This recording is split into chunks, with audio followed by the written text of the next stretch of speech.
Selamat siang, Assalamualaikum warahmatullahi wabarakatuh. Nah, di depan saya ada dua modul. Ini punyanya Suzuki dengan punyanya Yamaha beserta dengan remote-nya. Ini juga punyanya remote-nya Suzuki. Terus di belakang ini punyanya Honda Vario. Terus ini Honda EDV. Terus di belakangnya ini yang warna biru ini PCX Hybrid. Yang biru ini jarang orang punya ini ya, PCX Hybrid ini. Terus ini New PCX 160.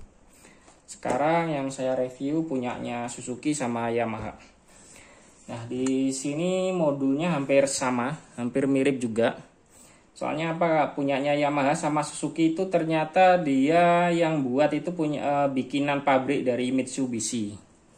Jadi dia bukan buatan pabriknya, istilahnya bukan buatan Suzuki atau Yamaha. Ternyata dia ngambil dari Mitsubishi. Nah, ini yang punyanya Yamaha, ini yang agak jelek ini, maaf. Ini dia buatan Mitsubishi, ada tulisannya. Sedangkan ini juga sama Suzuki. Yang Suzuki ini kelihatan jelas, ini buatan Mitsubishi juga. Nah, jadi dua-duanya nih, modulnya Yamaha, ini modul SCU, punyanya Yamaha sama Suzuki, ini buatan buatan Mitsubishi. Terus untuk remote-nya ini, fiturnya pun juga sama. Ini remote-nya Yamaha. Kalau Yamaha itu rata-rata dia pakai satu tombol seperti ini. Nah, ini pakai satu tombol. Ini masih baru, masih segel. Ini pinnya masih segel juga. Nah, ini punyanya remote-nya Yamaha yang model baru ini. Terus di sini ada logo Yamaha. Dia kalau Yamaha ini sama dengan Suzuki, dia cuma ada satu tombol. Ini Suzuki juga gitu, dia cuma ada satu tombol. Jadi Suzuki sama ini dia fiturnya mirip juga. Terus yang Suzuki ini dia fiturnya satu buat on off remote, yang kedua dia ada answer back. Tapi kalau di Yamaha itu answer backnya itu kalau bawaan motor itu nggak aktif, nggak bisa diaktifkan. Tapi kalau misalkan tahu caranya itu bisa diaktifin dengan menambahkan speaker. Jadi begitu dipencet dia lampu sen akan kedip, ada sama ditambahin ada suara keles sama kayak umumnya. Terus dengan Yamaha ini, kalau Yamaha ini dia fitur answer back-nya sudah otomatis sudah aktif. Jadi begitu kita pencet ini langsung di motornya ada kedip sama ada tambahan suara alarm. Tapi kalau punyanya Suzuki dia fitur answer back-nya belum aktif. Jadi kita ngaktifin sendiri secara manual, ditambahin speaker. Terus untuk yang lainnya sama aja. Jadi misalkan punya alat istilahnya buat ngecek modul ini, untuk ngecek pinnya ini juga sama persis, soalnya ini sama-sama buatan Suzuki.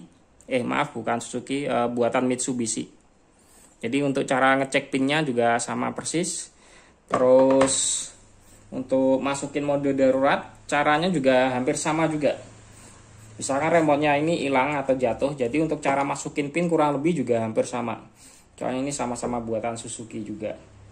Jadi perbedaannya dengan Yamaha sama Suzuki, kalau Suzuki ini dia fitur answer back-nya ini harus diaktifkan secara manual. Tapi kalau Yamaha dia fiturnya sudah otomatis sudah aktif, fitur yang answer back. Jadi begitu dipencet langsung bisa dipakai. Tapi kalau Yamaha ini kita harus nambahin rangkaian sendiri, nambahin speaker sama nambahin dioda. Jadi kalau yang saya jual itu otomatis sudah saya aktifkan. Jadi ini linknya ada di deskripsi, nanti penjualan saya ada di deskripsi, tinggal dilihat aja. Terus untuk modul ini bisa dipakai, ini kan punyanya Suzuki, sedangkan ini Yamaha. Ini misalkan knopnya dipasangkan dengan punyanya PCX atau Yamaha juga bisa. Biasanya saya kebanyakan pakai PCX sama Yamaha. Jadi punyanya Yamaha sama Suzuki ini buatan Mitsubishi, fiturnya kurang lebih juga mirip, hampir sama aja. Untuk remote ini dia kalau di pasaran harganya kurang lebih kalau di dealer sih 600 sampai 700, tapi kalau di online bisa lebih murah. Kalau di online bisa lebih murah. Terus untuk remote-nya Yamaha ini 500 sampai 700 juga. Kurang lebih di dealer juga harganya hampir sama juga. Jadi misalkan motornya yang udah keles punya Yamaha, itu misalkan hilang itu bisa beli di dealer atau bisa beli di online. Ini yang Suzuki juga sama, bisa beli di dealer Suzuki-nya atau beli di online. Jadi harga remote-nya kurang lebih juga hampir sama. Untuk modulnya ini dia jumlah kabelnya juga sama persis sih. Ini juga sama persis, tapi kalau punyanya Suzuki itu ada beberapa kabel yang nggak dipakai. Soalnya fiturnya ini sudah aktif, dari Answer Back-nya udah aktif, kalau yang ini belum. Jadi ada beberapa. Soalnya ini kan kalau Suzuki ini yang udah keles baru motor Suzuki yang saya tahu sih ya, yang baru masuk Indonesia itu Suzuki SX. Sedangkan dari Yamaha ini udah banyak ini. New NMAX, Aerox, Lexi dia sudah pakai keles semua. Jadi ini biasanya kalau dipakai Matic ini ada kabel-kabelnya ini kepake semua. Tapi kalau dari Suzuki ini ada yang nggak kepake. Soalnya motor GSX dengan Matic kan beda dia. Biasanya ada fitur dari standar samping atau starternya harus mencet rem atau yang lain itu beda. Nah perbedaan di situ, kabelnya ada yang pakai ada yang enggak. Tapi secara keseluruhan ini mirip, hampir sama aja, soalnya sama satu pabrik buatan Mitsubishi. Nah nanti akan saya jelaskan lagi di belakang sini perbedaan punyanya PCX 160, PCX Hybrid, terus di sini Honda EDV 150 sama Vario.